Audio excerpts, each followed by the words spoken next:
ನಮಸ್ಕಾರ. ಇವತ್ತು ನಮ್ಮ ಮುಂದೆ ನೀಟ್ ಯುಜಿ 2025ಗೆ ಸಂಬಂಧಪಟ್ಟ ಹಾಗೆ ಕೆಲವು ದೊಡ್ಡ ಬೆಳವಣಿಗೆಗಳಿವೆ. ಇದು ಹೇಗೆ ಹೇಳೋದು, ಒಂಥರ ವಿಚಿತ್ರವಾದ ಚಿತ್ರಣ ಕೊಡ್ತಾ ಇದೆ. ಹೌದು, ಒಂದು ಕಡೆ ಸೀಟು ಹಂಚಿಕೆಯ ಕೊನೆಯ ಹಂತ ಮುಗಿದಿದೆ. ಅಂದ್ರೆ ಸಾವಿರಾರು ವಿದ್ಯಾರ್ಥಿಗಳ ಕನಸು ನನಸಾಗ್ತಿದೆ. ಆದ್ರೆ ಇನ್ನೊಂದು ಕಡೆ ಈ ಇಡೀ ಪರೀಕ್ಷಾ ವ್ಯವಸ್ಥೆ ಇದೆಯಲ್ಲ, ಅದರ ಅಡಿಪಾಯವೇ ಸ್ವಲ್ಪ ಅಲುಗಾಡ್ತಿದ್ಯಾ ಏನೋ ಅನ್ನೋ ಹಾಗೆ ಒಂದು ವರದಿ ಬಂದಿದೆ. ನಿಜ. ಹಾಗಾದ್ರೆ ಈ ವಿರೋಧಾಭಾಸವನ್ನೇ ಇವತ್ತು ನಾವು ಸ್ವಲ್ಪ ಆಳವಾಗಿ ನೋಡೋಣ. ಈ ಸಿಸ್ಟಮ್ನ ಲೋಪಗಳೇನು, ಕೊನೆ ಕ್ಷಣದಲ್ಲಿ ಸೀಟು ಗಿಟ್ಟಿಸ್ಕೊಂಡವರ ಕಥೆಯೇನು, ಮತ್ತು ಎಲ್ಲಕ್ಕಿಂತ ಮುಖ್ಯವಾಗಿ ನಮ್ಮ ಕರ್ನಾಟಕದ ವಿದ್ಯಾರ್ಥಿಗಳು ಇದರಿಂದ ಏನ್ ಕಲಿಬೇಕು. ಬನ್ನಿ ಶುರು ಮಾಡೋಣ. ಹೌದು, ಇದು ಕೇವಲ ಅಂಕಿಅಂಶಗಳ ಆಟ ಅಲ್ಲ. ಇದು ಒಂದು ವ್ಯವಸ್ಥೆಯ ಮೇಲಿನ ನಂಬಿಕೆಯ ಪ್ರಶ್ನೆ. ಯಾಕಂದ್ರೆ ಲಕ್ಷಾಂತರ ವಿದ್ಯಾರ್ಥಿಗಳ ಭವಿಷ್ಯ ನಿಂತಿರೋದೇ ಈ ಪರೀಕ್ಷೆಯ ಪಾರದರ್ಶಕತೆ ಮೇಲೆ. ಖಂಡಿತ. ಮೇಲ್ನೋಟಕ್ಕೆ ಕಾಣೋ ಯಶಸ್ಸಿನ ಕಥೆಗಳ ಹಿಂದೆ ವ್ಯವಸ್ಥೆಯೊಳಗೆ ಸಣ್ಣ ಬಿರುಕುಗಳು ಇಡೀ ಪ್ರಕ್ರಿಯೆಯ ಮೇಲೆ ಹೇಗೆ ಪರಿಣಾಮ ಬೀರಬಹುದು ಅನ್ನೋದನ್ನ ಅರ್ಥ ಮಾಡ್ಕೊಳ್ಳೋದು ತುಂಬಾ ಮುಖ್ಯ. ಸರಿ, ಹಾಗಾದ್ರೆ ಆ ಬಿರುಕುಗಳ ಬಗ್ಗೆನೇ ಮೊದಲು ಮಾತಾಡೋಣ. ನಮ್ಮ ಮುಂದಿರೋ ಈ ಟಿಪ್ಪಣಿಗಳಲ್ಲಿ ನನ್ನ ಗಮನ ಸೆಳೆದ ಮೊದಲ ಪಾಯಿಂಟ್ ಅಂದ್ರೆ ನೀಟ್ ಯುಜಿ 2025ರ ಪರೀಕ್ಷಾ ಪ್ರಕ್ರಿಯೆ ಬಗ್ಗೆ ನಡೆದ ಒಂದು ಆಂತರಿಕ ಮೌಲ್ಯಮಾಪನ. ಅದರಲ್ಲಿ ಸಿಸಿಟಿವಿ ಬ್ಲಾಕ್ಔಟ್ಗಳ ಬಗ್ಗೆ ಹೇಳಿದ್ದಾರೆ. ಇದು ಕೇಳೋಕ್ನೆ ಸ್ವಲ್ಪ ಆತಂಕಕಾರಿ ಅನ್ಸುತ್ತೆ. ಏನಿದು ವಿಷಯ? ಇದು ನಿಜಕ್ಕೂ ಗಂಭೀರವಾದ ವಿಷಯ. ನೋಡಿ, ವರದಿ ಪ್ರಕಾರ ಈ ವರ್ಷ ಪರೀಕ್ಷೆಗಳಲ್ಲಿ ಯಾವುದೇ ದೊಡ್ಡ ಅಹಿತಕರ ಘಟನೆಗಳು ನಡೆದಿಲ್ಲ.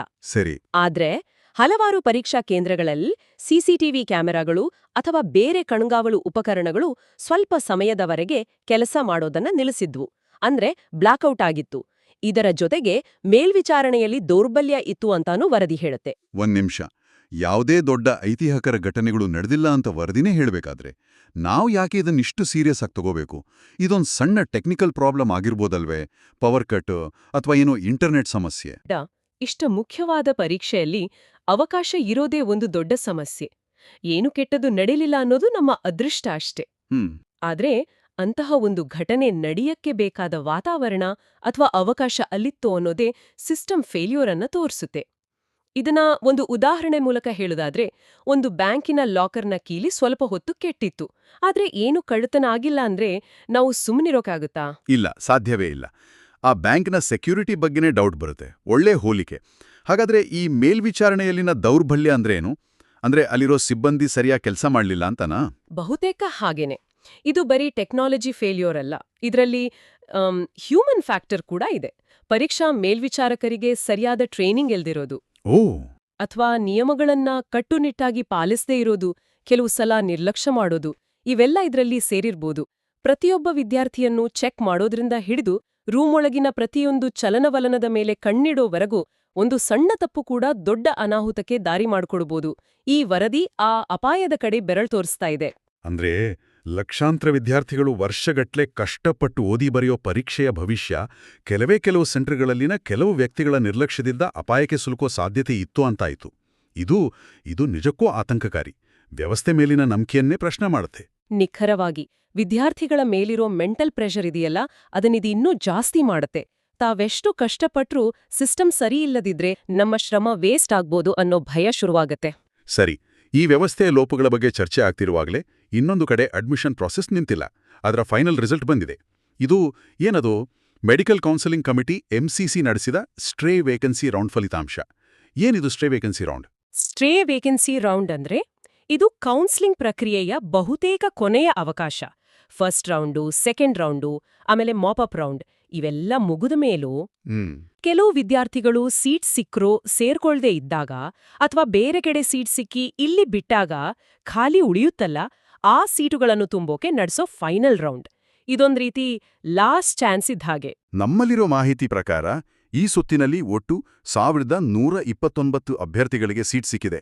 1129. ಇದು ಕೊನೆ ಸುತ್ತಿಗೆ ದೊಡ್ಡ ಸಂಖ್ಯೆನೇ ಅಲ್ವಾ? ಆ ವಿದ್ಯಾರ್ಥಿಗಳ ಮನಸ್ಥಿತಿ ಹೇಗಿರ್ಬೋದು? ಅಷ್ಟು ದಿನ ಕಾದ್ಮೇಲೆ ಸೀಟು ಸಿಕ್ಕಾಗ ಅದನ್ನ ಊಹಿಸ್ಕೊಳ್ಳೋಕು ಕಷ್ಟ. ಆ 1129 ವಿದ್ಯಾರ್ಥಿಗಳು ಮತ್ತು ಅವರ ಕುಟುಂಬಗಳು ಒಂದ್ ರೀತಿ ಎಮೋಷನಲ್ ರೋಲರ್ ಕೋಸ್ಟರ್ ಅನುಭವಿಸಿರ್ತಾರೆ. ಪ್ರತಿ ರೌಂಡ್ ರಿಸಲ್ಟ್ ಬಂದಾಗ್ಲೂ ನಿರಾಸೆ. ಇನ್ನೇನು ಮೆಡಿಕಲ್ ಸೀಟ್ ಕನ್ಸು ಮುಗ್ದೇ ಹೋಯ್ತು ಅನ್ನೋ ಅಂತದಲ್ಲಿ ಕೊನೇ ಕ್ಷಣದಲ್ಲಿ ಒಂದ್ ಸೀಟ್ ಸಿಕ್ಕಾಗ ಆಗೋ ಸಂತೋಷಕ್ಕೆ ಬೆಲೆ ಕಟ್ಟೋಕ್ಕಾಗಲ್ಲ. ಅದು ಕೇವಲ ಒಂದು ಸೀಟಲ್ಲ, ಅವರ ಲೈಫ್ನ ಒಂದು ಟರ್ನಿಂಗ್ ಪಾಯಿಂಟ್. ಖಂಡಿತ. ಈ ಹೋರಾಟದ ಕನಸಿನ ಬಗ್ಗೆ ಮಾತಾಡುವಾಗ ನಮ್ಮ ಟಿಪ್ಪಣಿಗಳಲ್ಲಿ ಒಂದು ಇನ್ಸ್ಪೈರಿಂಗ್ ಕಥೆ ಇದೆ. ಒಡಿಶಾದ ಕೋರಾಪುಟ್ ಜಿಲ್ಲೆಯ ವಿದ್ಯಾರ್ಥಿಯೊಬ್ಬರ ಕಥೆ. ಇದು ಈ ಚರ್ಚೆಗೆ ಒಂದು ಹ್ಯೂಮನ್ ಟಚ್ ಕೊಡುತ್ತೆ. ಹೌದು, ಈ ಕಥೆ ಬಹಳ ಮುಖ್ಯ. ಕೋರಾಪುಟ್ ದೇಶದ ಅತ್ಯಂತ ಹಿಂದುಳಿದ ಪ್ರದೇಶಗಳಲ್ಲಿ ಒಂದು. ಅಲ್ಲಿನ ವಿದ್ಯಾರ್ಥಿಯೊಬ್ರು ತುಂಬಾ ಆರ್ಥಿಕ ಸಂಕಷ್ಟದ ನಡುವೆಯೂ ಕಷ್ಟಪಟ್ಟು ಓದಿ ನೀಟ್ ಯುಜಿ ಪರೀಕ್ಷೆಯಲ್ಲಿ ಪಾಸಾಗಿದ್ದಾರೆ. ಅದ್ಭುತ. ಆದ್ರೆ ಅವರ ಮುಂದಿನ ಓದಿಗೆ ಹಣಕಾಸಿನ ಸಹಾಯ ಬೇಕಿತ್ತು. ಅವರಿಗೆ ಈಗ ಸಹಾಯ ಸಿಕ್ಕಿದೆ. ಸೊ ಅವರ ಡಾಕ್ಟರ್ ಆಗೋ ಕನ್ಸು ನನ್ಸಾಗೋ ದಾರಿಯಲ್ಲಿದೆ. ಈ ಕಥೆ ಒಬ್ಬ ವ್ಯಕ್ತಿಯ ಯಶಸ್ಸಿನ ಕಥೆ ಮಾತ್ರ ಅಲ್ಲ ಅನ್ಸುತ್ತೆ. ಇದು ನೀಟ್ ಪರೀಕ್ಷೆ ಬರೆಯೋ ಲಕ್ಷಾಂತರ ಆಕಾಂಕ್ಷಿಗಳ ಹೋರಾಟದ ಪ್ರತೀಕ. ಸಂಪೂರ್ಣವಾಗಿ. ಇದೇ ಕಾರಣಕ್ಕೆ ನಾವು ಮೊದಲು ಮಾತಾಡಿದ್ವಲ್ಲ, ಆ ಸಿಸಿಟಿವಿ ಬ್ಲ್ಯಾಕ್ಔಟ್ಗಳಂತಹ ವಿಷಯಗಳು ಇಷ್ಟು ಗಂಭೀರ ಆಗೋದು. ಕೋರಾಪುಟ್ನ ಆ ವಿದ್ಯಾರ್ಥಿಯ ಹಾಗೆ ಸಾವಿರಾರು ಲಕ್ಷಾಂತರ ಜನ ಹಗಲು ರಾತ್ರಿ ಕಷ್ಟಪಡ್ತಿರ್ತಾರೆ. ವ್ಯವಸ್ಥೆಯಲ್ಲಿ ಒಂದು ಸಣ್ಣ ತಪ್ಪು, ಒಂದು ಸಣ್ಣ ಅನ್ಯಾಯ ಇಂಥ ಅದೆಷ್ಟೋ ವಿದ್ಯಾರ್ಥಿಗಳ ಭವಿಷ್ಯವನ್ನು ಕಸಿದುಕೊಳ್ಳಬಹುದು. ಆ ವಿದ್ಯಾರ್ಥಿಯ ಯಶಸ್ಸು ಸವಾಲುಗಳ ನಡುವೆಯೂ ಗುರಿ ಮುಟ್ಟಬಹುದು ಅನ್ನೋದಕ್ಕೆ ಸಾಕ್ಷಿ. ಅದೇ ರೀತಿ ವ್ಯವಸ್ಥೆಯ ಜವಾಬ್ದಾರಿ ಎಷ್ಟಿದೆ ಅನ್ನೋದಕ್ಕೂ ಇದೊಂದು ನೆನಪಿಸುವಿಕೆ. ಸರಿ, ಈಗ ನಾವು ಈ ಎರಡು ದೊಡ್ಡ ನ್ಯಾಷನಲ್ ಡೆವಲಪ್ಮೆಂಟ್ಸ್ ನೋಡಿದ್ವಿ. ಒಂದ್ ಕಡೆ ಸಿಸ್ಟಮ್ನಲ್ಲಿರೋ ಆತಂಕಕಾರಿ ಲೋಪ, ಇನ್ನೊಂದ್ ಕಡೆ ಕೊನೆ ಕ್ಷಣದಲ್ಲಿ ಸಿಕ್ಕ ಅವಕಾಶಗಳು, 6 ವೈಯಕ್ತಿಕ ಹೋರಾಟದ ಕಥೆಗಳು. ಇದನ್ನೆಲ್ಲ ಒಟ್ಟುಗೂಡಿಸಿ ನಮ್ಮ ಕರ್ನಾಟಕದ ವಿದ್ಯಾರ್ಥಿಗಳ ದೃಷ್ಟಿಯಿಂದ ನೋಡೋಣ. ಹುಬ್ಬಳ್ಳಿ ಅಥವಾ ಮಂಡ್ಯದಲ್ಲಿರೋ ಒಬ್ಬ ವಿದ್ಯಾರ್ಥಿಗೆ ಇದೆಲ್ಲದರ ಅರ್ಥವೇನು? ಇದರ ನೇರ ಮತ್ತು ಪರೋಕ್ಷ ಪರಿಣಾಮಗಳು ಖಂಡಿತ ನಮ್ಮ ರಾಜ್ಯದ ವಿದ್ಯಾರ್ಥಿಗಳ ಮೇಲೂ ಇವೆ. ಮೊದಲಿಗೆ ಆ ಕಣುಗಾವಲು ಲೋಪದ ವಿಷಯನೇ ತಗೊಳ್ಳೋಣ.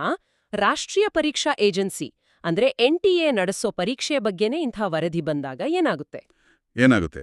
ರಾಜ್ಯ ಮಟ್ಟದ ಪ್ರಾಧಿಕಾರಗಳು ಅಂದ್ರೆ ನಮ್ಮ ಕರ್ನಾಟಕ ಪರೀಕ್ಷಾ ಪ್ರಾಧಿಕಾರ KEA ಸಹಜವಾಗಿಯೇ ಹೆಚ್ಚು ಜಾಗರೂಕಾಗುತ್ತೆ. ಒಂದ್ ನಿಮಿಷ, ರಾಷ್ಟ್ರಮಟ್ಟದಲ್ಲಿ ನಡೆದ ತಪ್ಪಿಗೆ ಕರ್ನಾಟಕದ ವಿದ್ಯಾರ್ಥಿಗಳ ಮೇಲೆ ಯಾಕೆ ಪರಿಣಾಮ? ಇದು ನಮ್ಮ ವಿದ್ಯಾರ್ಥಿಗಳ ಮೇಲೆ ಅನಗತ್ಯ ಒತ್ತಡ ಹಾಕ್ದಾಗೆ ಆಗಲ್ವಾ? ಇದು ಹೇಳೋದು ನ್ಯಾಯ ಅನ್ಯಾಯದ ಪ್ರಶ್ನೆಗಿಂತ ಬ್ಯೂರೋಕ್ರೆಸಿ ಹೇಗ್ ಕೆಲಸ ಮಾಡುತ್ತೆ ಅನ್ನೋ ಪ್ರಶ್ನೆ.